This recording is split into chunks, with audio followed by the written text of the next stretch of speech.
Welcome to the flip side of crypto. Joining me as always, Tor Constantino. Welcome, Tor. Hello, Martynas. How are you today? Quite well, Tor.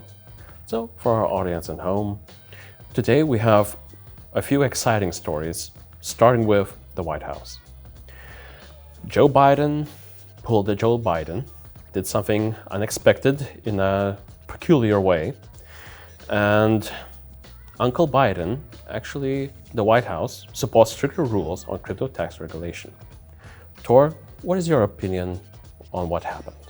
So basically, as you said, the amendment that the Biden White House supports is more constrictive in that it would cause more individuals to be defined as brokers, so more taxes would be taken in. The other amendment that is in opposition of it wants to exclude a wider swath of potential taxation for Bitcoin miners, crypto validators, protocol developers, and wallet creators. So it wants to kind of loosen that. But again, the White House piled on and they want more taxes. This is very surprising for the White House to step in at this particular juncture, in my opinion. I can't recall a time where a president has kind of stepped into the actual legislative bickering back and forth and weighed in so prominently and heavily. Could you give our audience an understanding of what stage are we in and where are we going in the future? How long can this actually take? Weeks at a minimum. It's very early, and that's the thing that the aspect that's so surprising. It has to be approved in the Senate, and then it has to be approved in the House of Representatives. Then both houses have to vote on it, and then it goes to the president for signing before it's into law. So it's at least weeks away, and it's surprising to see him jump in so early. Absolutely. This to me seems like why call him Uncle Joe, why he is a bit of a oddball when it comes to the presidency. He had a peculiar stance on other areas of the financial market, but on crypto, what could have spurred this decision? What's your opinion? I think that he may have called Gensler. He appointed Gary Gensler to be the chairman of the Securities Exchange Commission. I'm on it. That's the piece of this that kind of worries me. I think he would have leaned in hard to that to that appointee and asked for for guidance. I don't think that this is something that the Biden administration would have just come up with on their own. This is the other thing. He is looking for a significant legislative win within his first year in office. That is key. And I think that that's what the motivation is. It's not that he wants to clamp down on crypto. It's that he wants to score political points. Yeah. And for our audience at home, well, this might be massive if it gets through. Now, as Tor said, this might take a while until it is implemented. So it's too early to say, will it happen, will it not happen? We definitely should keep an eye out and we'll update you along the way. Now, in other news, Ethereum. The London hard fork happened, and Tor, could you allow us to understand what exactly happened? Exactly. The upgrade was intended to implement two major parts as it works towards Ethereum 2.0. They're striving to lower gas fees as well as to limit the supply by burning some of the miner fees and removing some of the Ethereum from the supply. So as we've talked about before, lower supply means increased pricing. And the great thing about it is that it makes Ethereum more of a deflationary asset, which is good. What this means is basically NFTs, projects which are using Ethereum as their base platform become that much quicker, less gas fees, or less hurdle to get into the market. This is extremely bullish news. And all I can say is, I'm so glad that actually Ethereum did not fumble it up and delay it. Absolutely. They've had a track record of kind of being lumpy in execution and very delayed. But this is a big, like you said, this is a big bullish signal for the space. And Ethereum is up 15% over the past 7 days. So again, it's being viewed as a positive in the market.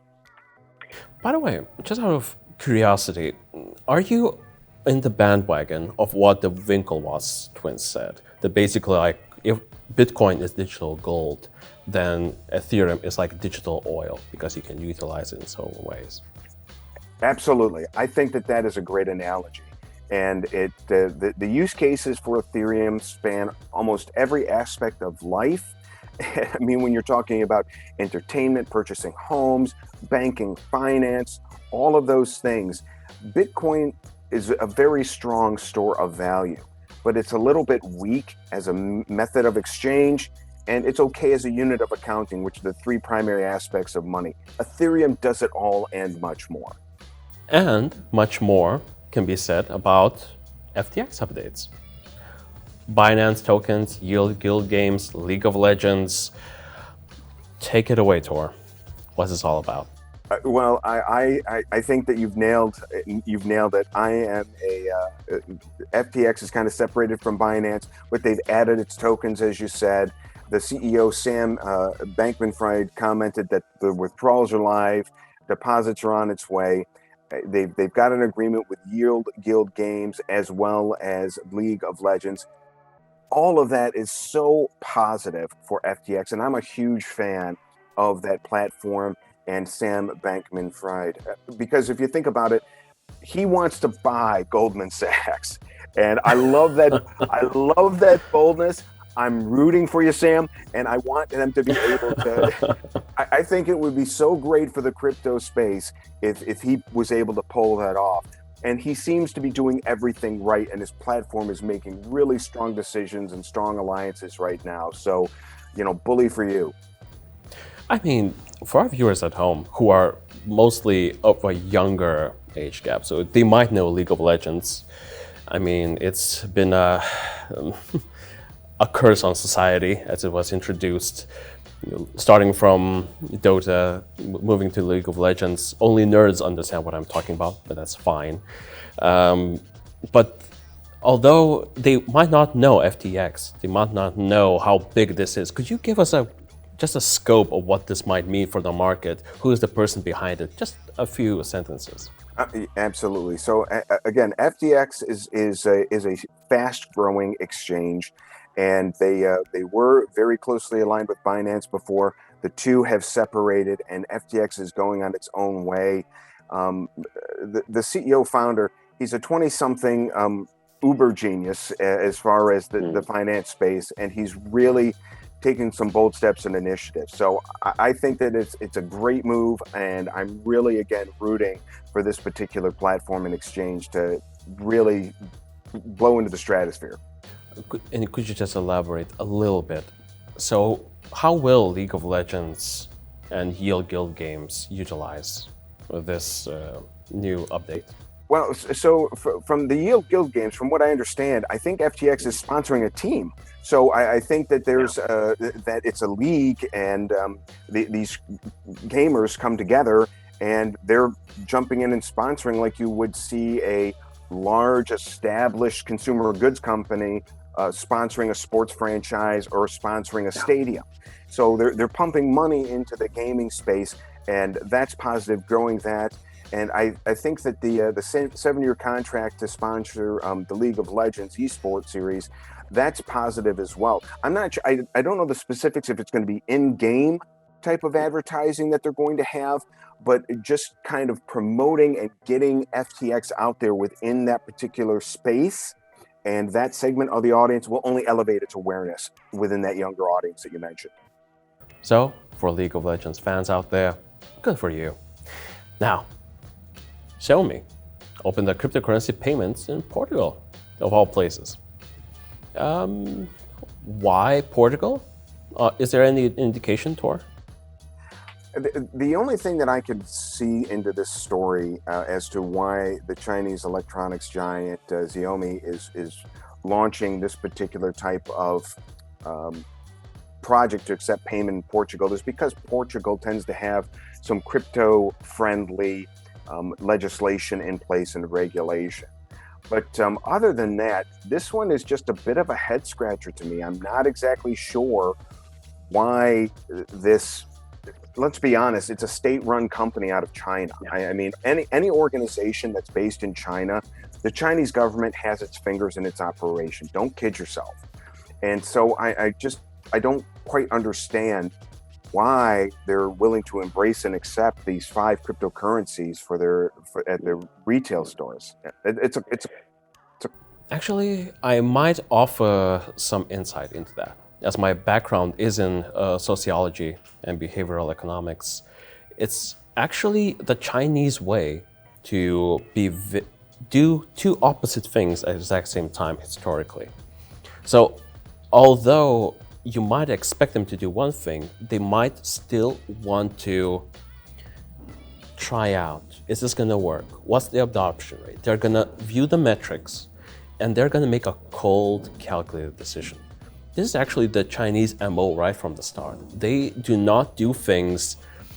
So for our viewers at home, it's important to understand the Chinese government, and they view their plans not in 5 years, 10 years.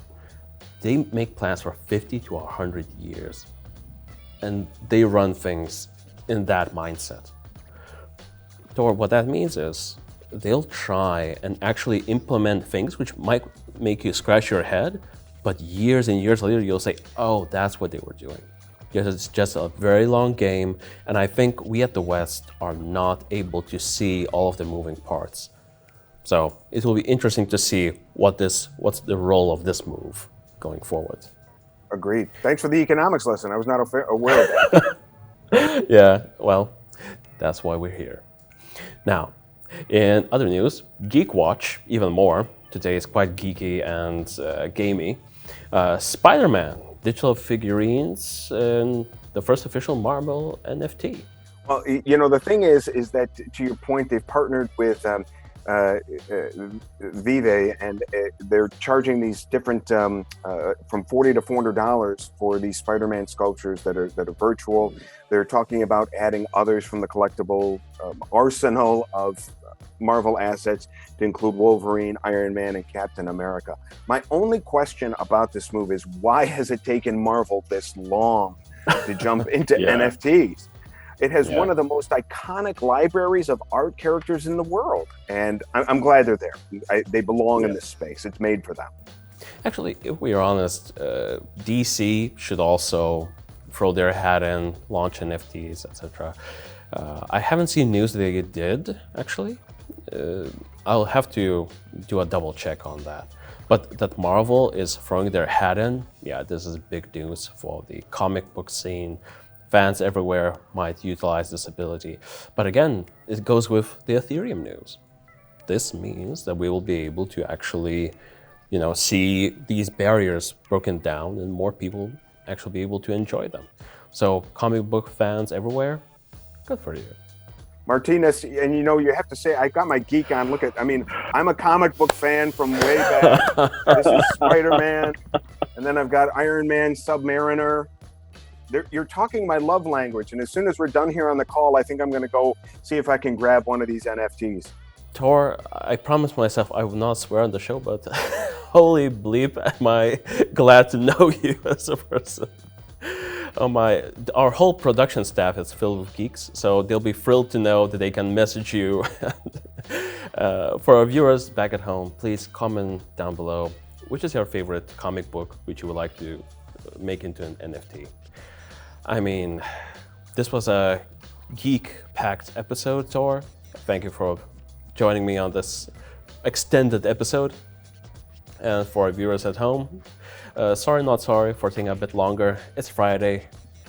Let's open up a cold one, get our geek on, and see you next week.